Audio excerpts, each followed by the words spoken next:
তো হঠাৎ করে কে অ্যাপ্লাই করলো কি করলো আমি জানলাম বুঝলাম আমি এক এক অনেকগুলা ভাই ব্রাদার যারা আছে তারা অনেকগুলা ডকুমেন্ট পাঠায় যেগুলা সম্পূর্ণ ফেক অবিকল অ্যাপ্রুভাল বানাইয়া সেটা এম্বাসিতে জমা করা হয়েছে 1000-এর উপরে মনে হয় কম বেশি 1000-এর উপরে শুধু নর্থ ম্যাসেডোনিয়া এম্বাসিতে জমা হয়েছে। তো আমাদের কি ভিসা বন্ধ করবে নাকি আমাদের ভিসা দিয়ে বসায় রাখবে?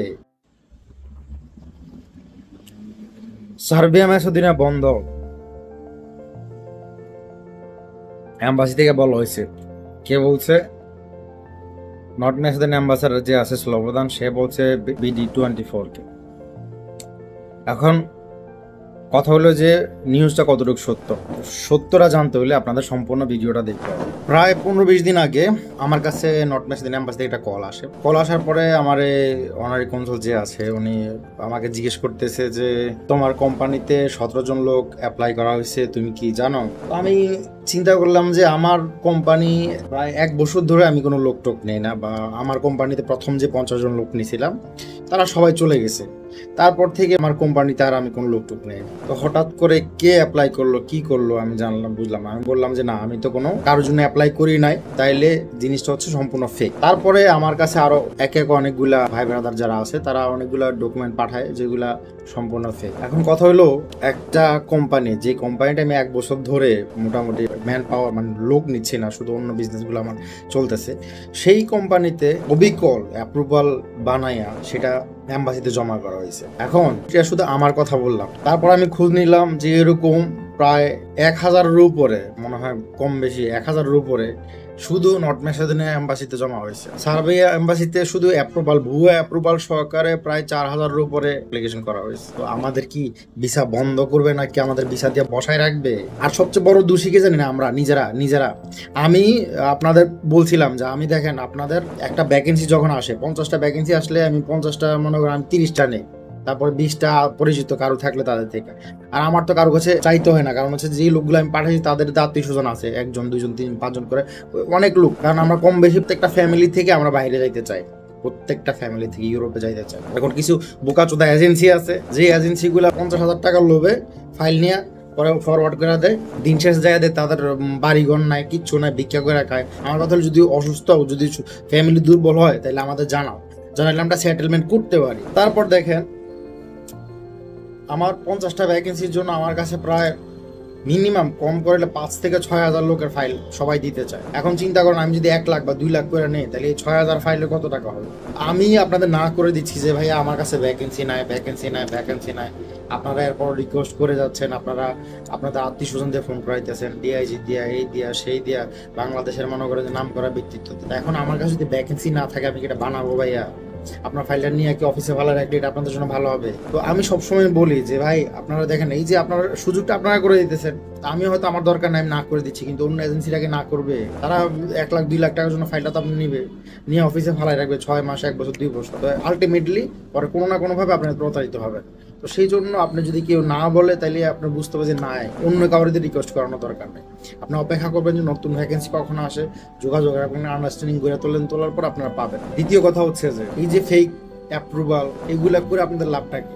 এই যে মানুষে মনে করেন 2, 4, 5 লাখ 10 লাখ টাকা নেওয়ার জন্য, এরপর দেখেন বেশিরভাগ এজেন্সি, আমি 6 মাস আগেও বলছিলাম, 1 বছর আগেও বলছিলাম, দেখেন বেশিরভাগ এজেন্সি তাদের অফিস ফালায় চলে গেছে, মালিক নেই, অফিস খোলা, লোক সদর নাই। এখন যারা কাজ করে তাদের পিছনে নিয়ে আমাদের সমালোচনা শেষ নাই, কারণ এখন এর মধ্যে কিছু এজেন্সি যারা আছে, যারা কাজ করতে পারে না, তাদের লোক সদন লাগাই দেয়। 2-1 জন যারা কাজ করে তাদের যদি বন্ধ করা যায়, তাহলে তাদের সুযোগটা, রাস্তাটা আবার খুলে যাবে।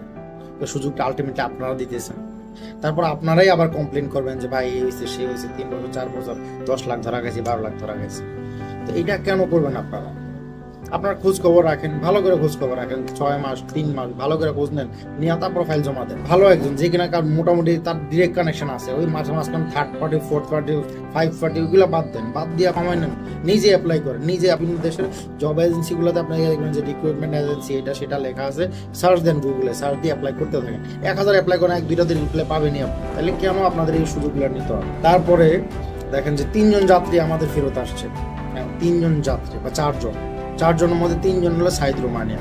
ওই যাত্রীগুলা 7 লাখ 6 লাখ করে সাইদ রোমানিয়ার কাছে দেওয়া আছে, সেই তো জেলে। তার আরো 2 এজেন্সির মাধ্যমে সামহাও আমার কাজটা করা, ভিসা হয়ে গেছে, ভিসার অ্যাপ্রুভাল মেয়াদ চলে গেছে, তারপরেও মানে 3 দিন বাকি আছে, সামথিং লাইক দ্যাট। তো সেই সময় তারা টিকিটের টাকাটা কোনো রকমে দিতে পারবে। তাও আমি বলছি চলে যাক। কোম্পানি প্রথমে বলছে যে রিসিভ করবে, পর পুলিশ হিসাব করে দেখছে যে না, এটা বের হইলে তাদেরকে রেসিডেন্ট কার্ড হবে না, তারা ইলিগেল হয়ে যাবে, তারপর তাদেরকে বেরোতে দেয়। তো আপনারা কেন অ্যাপ্রুভাল শেষ হওয়ার পর্যন্ত কেন আপনাদের অপেক্ষা করতে হবে? নর্থ মেসাদিনে হচ্ছে বাংলাদেশে, পৃথিবীতে, পুরা পৃথিবীতে যদি আমরা একরকম চিন্তা করি, নর্থ মেসাদিনের সিস্টেম হচ্ছে অন্যরকম। আপনার অ্যাপ্রুভাল যেদিন ইস্যু হয় তার থেকে 7 দিন আগে 8 দিন আগে তাদের এমপ্লয়মেন্ট এজেন্সির পারমিশন শেষ হয়ে যায়। তাই ওইখানে যেদিন ইস্যু হবে তার থেকে 2 মাস, আপনার 2 মাসের মধ্যে এন্টার করতে হবে। তাই 2 মাসের মধ্যে আপনি অ্যাম্বাসিতে অ্যাপ্লাইও করতে হবে, ম্যান পাওয়ারও করতে হবে, ট্রেনিংও করতে হবে, টাকাও ক্লিয়ার করতে আপনার যাইতে হবে। কারণ আপনার রেসিডেন্ট কার্ড বেরোতে 4 সপ্তাহ সময় লাগে, 3 থেকে 4 সপ্তাহ। তারপর আপনার রেজিস্ট্রেশন, এর মধ্যে যদি আপনার এই সময়টা চলে যায় আপনার কোম্পানি রেজিস্ট্রেশন করতে পারেন। কোম্পানি বাপের ক্ষমতা নেই, কারণ নর্থ মেসিডোনিয়ার সিস্টেমের মাগল পাগল। যে আপনারা দেখেন ভিসা আসার পর বাংলাদেশে আসার পরে এরপর আপনার অ্যাপয়েন্টমেন্ট মিটিং করার জন্য ম্যান পাওয়ার কেন রে ভাই? এর আগে আপনার কি নাকে তেল দিয়ে ঘুমান, নাকি আপনাদের হুঁশ থাকে না? আপনাদের জানানো হয় না যে আপনাদের এম্বাসিতে ভিসা অ্যাপ্লিকেশনের ফর্মটা, সাবমিশন ফর্মটা আপনাদের দেওয়া হয়, তারপর আপনাদের জমা স্লিপ দেওয়া হয়, আপনাদের ভিসা কোন দিন পাবেন তা জানানো হয়। তারপর আপনারা কেন বসে থাকেন যে আপনাদের অ্যাপ্রুভাল আসবে? এরপরে আবার যখন বাংলাদেশে আসে তখন আপনারা গরু, ছাগল, মুরগি বিক্রি করা শুরু করেন। কেন? এর আগে আপনারা কি করেন? এর আগে কি আপনারা ইউরোপে যাবেন? আপনারা এইটুকু অ্যাটলিস্ট চিন্তা আপনারা করতে পারেন না যে আপনারা ইউরোপে যাইতে হইলে আপনাদের কি রেডি রাখতে হবে আগে থেকে? তাহলে কেন করেন না আপনারা? কিসের জন্য অপেক্ষা করতেছেন? তারপরে নর্থ মেসিডোনিয়া সার্বিয়া ভিসা বন্ধ। তারপর আমাদের পৃথিবীর যেই দেশগুলো আমাদের ভিসা দিতে গেছে, দেখেন রোমানিয়া তো শুরু করে, রোমানিয়া, ক্রোয়েশিয়া, যেই দেশগুলো ভিসা দিচ্ছে 6 মাস, 1 বছর, 2 বছর পর বন্ধ। কেন? এর জন্য দায়ী আমরা। কারণ আমরা আরেকজনের পিছনে লাগা থাকি, একজন আরেকজনের টাইনা নামে, আরেকজনের পিছনে কমপ্লেন করি, আরেকজনের কুতাকুতি করি। মানে এটা হচ্ছে আমাদের রক্তে, মানে আমাদের ব্লাডে মিশে আছে। আমরা ভালো কিছু চিন্তা করতে পারি। আমরা এখন পর্যন্ত কয়জন লোক চিন্তা করছে আমি ইউরোপে যাই 1000 কোটি টাকার মালিক হবো, আমি কয়েকটা রিয়েল এস্টেট কোম্পানির মালিক হবো? কে করছে চিন্তা? ওই যাওয়ার পরে চিন্তা দানা থাকে যে 2 জন লোক আনবো, আনার পরে 5-10 লাখ টাকা অমুক আমায় পুটকি মাইরা মনে করে যে লাল করে এলাম। কেন? পৃথিবীতে ব্যবসার অভাব আছে? পৃথিবীতে এত বড় একটা পৃথিবীর মধ্যে ব্যবসার কোনো তোমাদের মাথায় কি বিন্দু মাত্র আইডিয়া নাই যে তোমরা বিনা টাকা, বেশি না, তোমরা যদি 5টা সাইকেল কিনা পারো দাও, তাও তো মাসে তোমাদের 500 ইউরো আসে, 5 লাখ টাকা লাগবে। কেন তোমরা এটা করতে পারো না? কেন তোমাদের কেন অন্যের টাকায় মেরে খাইতে হবে? কেন তোমাদের কেন অন্যের পুটকিতে আঙ্গুল দিতে হবে? এখন আরো বড় সমস্যা হইলে এক এজেন্ট কাজ করতেছে, সে যায় অফার করছে 2000 ইউরো। আর একজন সেম লোক যখন পাঠাবে, সেম লোক যায় বলবো যে আমি তোর 5000 ইউরো দিব। 5000 ইউরো তোর বাপে দিছে, দেখছে জীবনে? 5000 ইউরো ক্যালকুলেশন করে দেখছো যে তোর কত হয়ে দাঁড়ায়? তারপরে কি করস? তারপরে ওই যে কোম্পানির সাথে সম্পর্ক নষ্ট, তারাই এই কোম্পানি আবার পুলিশে রিপোর্ট করে যে আমার এই কথা ছিল, এই বক্কর চক্কর মনে করে যে তোর নামে রিপোর্ট করে, পরে ওই দেশও তোরাও থাকতে পারস না। কেন করতে হবে তোদের এরকম? পৃথিবীর কোনো এম্বাসি, কোনো দেশ বাংলাদেশে কোনো ডকুমেন্ট বিশ্বাস করে না, কোনো কিছু বিশ্বাস করে না। আর বাঙালিরা কেন উঠতে পারে না? দেখবেন যত বড় হইতে চাইছে তার মধ্যে তার বন্ধু বান্ধব, মানে নিজেদের লোক শুনুন, বাংলাদেশিদের ক্ষতি করছে, যার কারণে একজন আরেকজন লাগে। এটা বাংলাদেশে পলিটিক্সের ক্ষেত্রে দেখেন, সব জায়গাতে সেম। কেউ আগাই দিতে চায় না, হিংসা অন্তর জ্বলে যায় যে হ্যাঁ করতেছে, আমার স্বাস্থ্য ব্যয় করছে, আমি কেন বাংলা নিতে পারতেছি? তো তারে ক্ষতি করতে হবে, নিজে যে কিছু করবো এটার জন্য কোনো মাথা ব্যথা নাই তাতে। তারে ক্ষতি করে নামাইলে অ্যাটলিস্ট আমার মনে শান্তি থাকবে। কিন্তু নিজের সময়, মূল্যবান সময়টা অন্যের জন্য কেন নষ্ট করছ রে ব্যক্তি? তোর মূল্যবান সময়টা তো সকাল থেকে সন্ধ্যা পর্যন্ত যদি কাজ করস না করস তোর তো সময় চলে যাবে।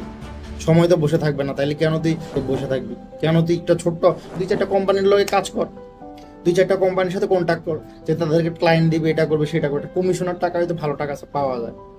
কত কিছু করা যায় পৃথিবীতে টাকার ইনকামের কোনো অভাব নাই। শুধু চিন্তা করতে হবে, অন্যের ক্ষতি না করে নিজে কি করতে পারে এটা নিয়ে চিন্তা করতে পারলে হাজার অপশন। কিন্তু আমরা এটাতে বিন্দু মাত্র মাথা ঘামাইতে রাজি না। আমরা শুধু অন্যের পুটকি মারতে রাজি, অন্যের কমেন্ট করতে রাজি, অন্যের খারাপ কমেন্ট করতে রাজি। ভালো কে করতে চাইবে তারা কেমন ধৈর্য নামাইতে পারে, এটার জন্য মানে আমাদের সর্বোচ্চ চেষ্টাটা এটাতে থাকে। ভালো কেউ কিছু করতে দিবে, কারো উপকার করবে, এটা করতে দিবে না। এখন যেই ভিসার দামটা ছিল 6 লাখ, 7 লাখ, 8 লাখ, সেটা আমরা লয়ে গেছি 14 লাখে। কেন? কারণ আমাদের এম্বাসি স্টিকার পর্যন্ত হয় না টাকা ছাড়া। এটা আমরা শিখাইছি। কোনো কিছুই টাকা ছাড়া কোনো কিছু হয় না। আগে নট ম্যাচ দিন অ্যাপ্লিকেশন করলে, ভিসার জন্য অ্যাপ্লিকেশন করলে 2 দিন 3 দিনে পাওয়া যেত, এখন 15 দিন 20 দিন 25 দিন 1 মাসও পাওয়া যায় না। আপনার সব কিছু ঠিক আছে কিন্তু ভিসা ইস্যু করবেন, তো কই যাবেন আপনারা? মানে এমন এক দেশে কপাল দেশে আমরা জন্মগ্রহণ করছি যে আমরা একটা পাসপোর্ট বানাইতে যাব তাও আমরা পারি না, ইন্ডিয়াতে যাইতে দেয় তাও পারি না। দুবাই আসবেন, দুবাইও মনে করেন আমি যখন আসছি নিজে দুবাইতে আসছি, আসার পরে জিজ্ঞেসে যে তুই কোথেকে আসছিস, আমি বললাম ঢাকা থেকে আসছি। পৃথিবীর কোনো দেশে আমার কোনো কিছু জিজ্ঞাসা ঢাকা থেকে আসার পরাতে হয় 10 মিনিট দাঁড়াতে, তো ব্যাকগ্রাউন্ড আমরা চেক করি। কেন? দোষ একটা, আমি ঢাকা থেকে আইছি। কথা বলছেন? তো পৃথিবীতে কোন দেশে আপনি যাবেন বাংলাদেশ হিসাবে, আপনি ইন্ডিয়ার দেশে ভিসা পাবেন না। কোন দেশে যাবেন আপনি? আপনার কি বলে ইন্দোনেশিয়ার মতো দেশে আপনাদের প্রবলেম করে, ভিয়েতনামের মতো দেশে প্রবলেম করে, লাওসের মতো দেশে আমাদের কন্ট্যাক্ট করে দেওয়া হবে কি মাদারচোদের দেশে আমরা জন্মগ্রহণ করছি। কেন? আমাদের কূটনীতিক কুটকি মারা, আমাদের সব থেকে আগে থেকেই সারা, সব আগে থেকে বিক্রি করা থাকে আমাদের। এরপর আমরা কমপ্লেন করি কেন অত টাকা, এবং আমাদের মানে কমপ্লেন করতেই হবে, সঠিক কোনো কাজ করতে দেওয়া যাবে। আবার চলে আসি সার্বিয়া ম্যাসেডোনিয়া কেন বন্ধ, কেন আমাদের সার্বিয়া ম্যাসেডোনিয়া আমাদের জন্য বন্ধ? সার্বিয়া ম্যাসেডোনিয়া বর্তমানে বাংলাদেশ আগে থেকেই ছিল যে বাংলাদেশি শুনলেই রেড ফ্ল্যাগ, ঠিক আছে? তো কিছু সংখ্যক বাংলাদেশি যারা মোটামুটি ভালো কানেকশন লবিং জানে, তারা টাকা পয়সা দিয়ে কিছু ভিসা করাইতো বা করাইছে এতদিন, কিন্তু তাদের বিরুদ্ধেই ওইখানে থাকা বাংলাদেশিরাই আবার কোনো না কোনো ভাবে পুটকে মারা, মনে করে যে কমপ্লেন, এটা কমপ্লেন সেটা কমপ্লেন, ওইখানে থাকা বাংলাদেশিরা বা আমাদের নিজের দেশের লোকেরাই করছে। তো করে লাভ পেয়েছে, এখন বন্ধের পথে। আজকে ম্যাসেডোনিয়া এম্বাসিতে একটা ফাইল জমা নাই, যেখানে প্রতিদিন 200-300 ফাইল জমা হইতো, কোনো একটা ফাইল আজকে এম্বাসিতে সিস্টেমে নাই।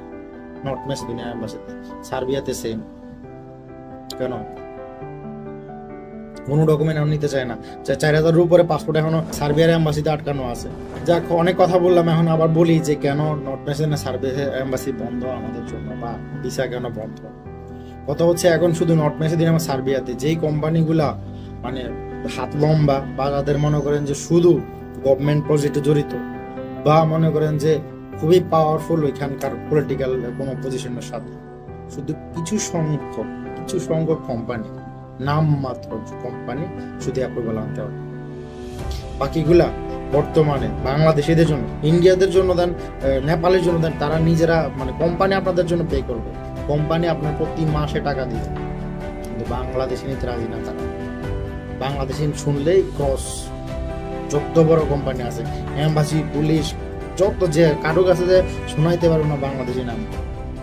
আপনার বাংলাদেশ থেকে বারণ তুর্কিতে যান, আপনার ভিসা আছে, আপনার ভিসা জেনুইন ভিসা, তা আপনার 1000 কোয়েশ্চেন, তুই ভিসা পাইলে কি হবে, কোথেকে আনলি, কি করবি তুই? পৃথিবীর বাংলাদেশের সাইডটা আলাদা করে রাখে কেন? আফ্রিকার জঙ্গলের থেকে আমরা খারাপ? আফ্রিকার জঙ্গলের মানুষের থেকে কি আমরা খারাপ? তাদেরও তো কেউ আট রাখা হয় না, আমাদের কেন আলাদা করে সাইড করে রাখতে হবে? কেন আমাদের তো কষ্ট দিতে হবে? কারণ কি জানেন? কারণ আমাদের চিন্তাধারায় সমস্যা, আমরা প্রতিটা পজিশনে যে লোকগুলা বসায় রাখছি এগুলাতে সমস্যা। যাক, ভালো থাকেন। সর্বোপরি বলতে চাই যে আসলে সার্বিয়া এবং নর্থ ম্যাসেডোনিয়া এম্বাসি কার্যক্রম বন্ধ না, খুবই অল্প স্বরে কাজগুলো চলতেছে, তাই বিভ্রান্ত হওয়ার দরকার নেই। মনে করেন বন্ধের মধ্যেই আবার চলতেছে, খুব স্লাইড, অল্প সংখ্যক। ভালো থাকবেন, এবং যদি মনে করেন যে কথাগুলো খুব দরকারি তাহলে অবশ্যই ভিডিওটা শেয়ার করুন। যদি মনে করেন যে আমি সত্য কথা বলছি তাহলে অবশ্যই সাপোর্ট করবেন। যদি মনে করেন যে আমার সাপোর্ট করা দরকার তাহলে কমেন্ট করবেন। আর যদি মনে করেন না দরকার নাই বা শুধু চলে যাওয়া উচিত, তাহলে আমি চলে যাবো। সবার মতো আসে না, বাংলাদেশে আসে অনেক কিছু করতে আসে। কানাডাতে এক বন্ধু আসছিল, বাংলাদেশে এই ছেড়ে নেবো সেই ছেড়ে নেবো করতে 6 মাস থাকার পরে সে লাশ হয়ে গেছে, লাশে মাটিতে মিশা গেছে। বাংলাদেশ কিছু করতে পারে না, স্বপ্ন থাকে অনেক বড়, মন্তর টান বাংলাদেশের জন্য কিছু করবে, কিন্তু বাংলাদেশে করার মতো কোনো সুযোগ কেউ দিবে না। আমার কোনো প্রবলেম নেই, আমি রেডি, এনি সিচুয়েশন, যে কোনো কিছুর জন্য আমি রেডি। ভালো থাকবে।